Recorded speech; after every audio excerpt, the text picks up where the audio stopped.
2022-24 թվականներին պետական բյուջեի միջոցներով Երևանի պետական համալսարանի համար 3 միլիարդ դրամի գիտական և լաբորատոր սարքավորումներ են ձեռք բերվել։ Վարչապետ Փաշինյանն անձամբ է այցելել Մայրբուխ ծանոթանալու արված աշխատանքներին։ Ֆիզիկայի ինստիտուտի օպտիկայի և ֆոտոնիկայի կենտրոնի վերազինման աշխատանքներն իրականացվել են Բարձրագույն կրթության և գիտության կոմիտեի, նորարարությունների մրցակցային հիմնադրամի և Երևանի պետական համալսարանի ֆինանսավորման շրջանակներում։ Լաբորատորիաները եղել են տարբեր հարկերում, հիմա բոլորը արդեն մի հարկում են, նաև կան նոր ստեղծված լաբորատորիաներ, ստեղծվել է այս օպտիկայի ֆոտոնիկայի կենտրոնը ընդհանուր կենտրոնն է ստեղծվել ու դրա մեջ էլ նաև օպտիկական միկրոհամակարգերի մշակման ու հետազոտության լաբորատորիա։ Վարչապետը դասախոսական կազմից հետաքրքրվում է ինչպես են որոշվում հետազոտության թեմաները։ Որ հարցի պատասխանն ենք ուզում գտնել, այդ հարցը ով է ձեռնարկում, գրանտային թեմաները, այդ պրոցեսը պարոն վարչապետ, հիմնականում ներքևից վերել է, այսինքն հիմնականները իրաց գիտական հանձնությունների հիման վրա ծրագիրը գրում են, օրինակ գիտության կոմիտեի քննարկումը, գրախոսների եւ այլն որոշումը։ Այսինքն միայն այդ ուղղությամբ լինում է այդպիսի թեմա, որ բարձրագույն կրթության գիտության կոմիտեն ասում, որ ես հայտարարում եմ դրամաշնոր այս թեմայով, այս թեման տարի առաջի անգամ ունենալու ենք նման աշխատելու գերապետության ներկայացուցիչների գիտնականների եւ առանձնացրել ենք թեմաների վերնագրեր, որոնք հենց պետության տարիքներից են։ Պետության տարիքների տարբերելու նախաձեռնությունը կամ նախնական միտքը գիտնականներից չէ, գերապետություններից է։ Գերապետությունները թեմաները գիտնականների եւ պարզապես այդ թեմաների վերնագրերը գիտական թեմայի վերնագրի տեսքերն են։ Իսկ հնարավոր է նաև տնտեսությունից թեմաներ վերցնել, հետաքրքրվում է վարչապետը, չնայած որ գերատեսչությունները պահանջը հենց տնտեսությունից են ստանում, լավ կլիներ, որ ուղիղ կապ էլ լինի, մանրամասնում է Փաշինյանը։ Որպեսզի նաև իրական տնտեսությունը գիտության ֆինանսավորման իր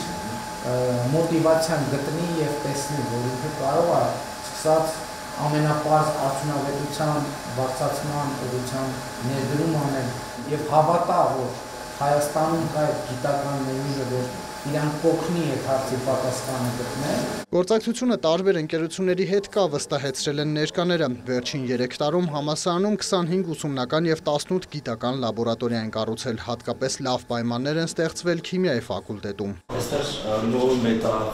նյութերի հետազոտության է, նոր տեսակի նյութերի, որոնք բնության մեջ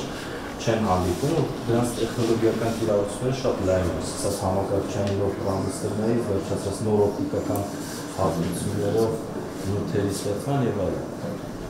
Այս սարքը բավական թանկարժեք սարք է, վերջերս ձեռքբերվել գիտության կոմիտեի միջոցներով։ Մենք այստեղ ունենք տարբեր հետազոտական ուղղություններ, քնջերի կառավարման, օպտիկական աշխատանքներ, հիմնականում մեծ մասը հեռանկարային տեխնոլոգիաների նպատակով է, որպեսզի ուղղված են ապագայի տեխնոլոգիաների, քնջերի կառավարման, ազդանշանների մշակման, օպտիկական համակարգիչների ստեղծման, այսինքն եւ ուսանողները եւ այսինքն ուսանողներ այն առումով, որ մագիստրատուրայի բակալավրի վերջի կուրսի ուսանողները կարող են դիմել լաբորատորիայի կամ կենտրոնի մյուս լաբորատորիաներին, որ զբաղվեն հետազոտությամբ, իրենց մագիստրական կամ բակալավրի թեզերը գրեն։ Արդյոք այս սարքավորումները թույլ են տալիս ինտեգրվել միջազգային հետազոտական ցանցին, հետաքրքրվել է վարչապետը, պատասխանը դրական է, արդեն ինտեգրված ենք։ Հենց արտադրող այս թերմոգերությունը ինքն ամեն ներքին մրցույթի մասնակցել, մատակարար չի եղել, այսինքն ներառված արժեքի չկա եւ շահի։ Այսինքն սա բյուջետային ծրագրերով ծրագրով է մեր կապիտալ ծախսերի, իսկ միայն սա թե նաեւ նախկիններ ահագին կային, ինչ որ ասում են կոմիտե, իրականում դա մեր ծրագիրն է։ ամենաթանկանոց սարքերը պետության։ Բայց նորմալ փոքր բաներն է։ Սիներգիա ինչքան մեծերը, այսինքն մենք այն որ կառավարության նիստերում ասում ենք, այսքան հիմա նաև բյուջեի կատարման հաշվետվություններ, չէ՞ թե հնարավոր այսքան էս,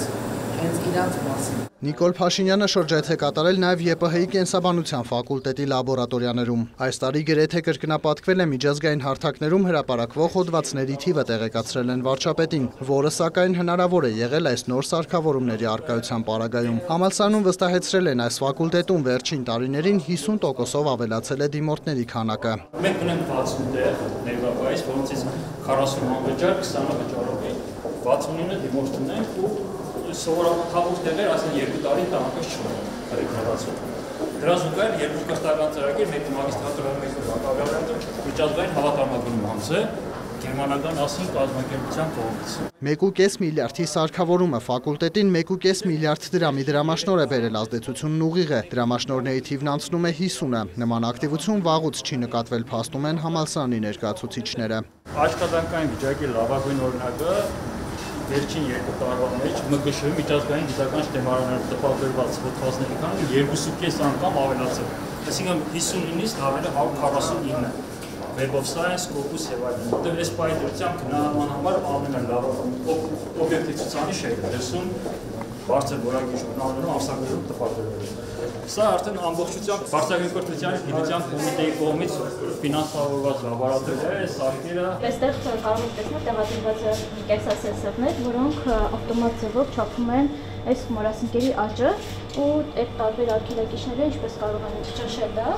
որը կարող է կիրառվել օրինակ այդ արտադրությունները խթանելու համար եւ այստեղ համակարգչով հետևում ենք իրենց աճը, ինչպես նաեւ այստեղ կարող ենք որոշել նրանց կենսունակության փոփոխությունները։ Երևանի պետական համալսարանում Նիկոլ Փաշինյանը նաև հանդիպում է ունեցել դասախոսների եւ ուսանողների հետ, ներկայացրել իրական Հայաստանի գաղափարախոսությունը։ Վարչապետը ԵՊՀ-ում շրջայցի ընթացքում ծաղիկներ է խոնարհել 44-օրյա պատերազմում զոհված համալսարանականներին նվիրված նորաստեղծ հուշ-պուրակում, հարգանքի տուրք մատուցել։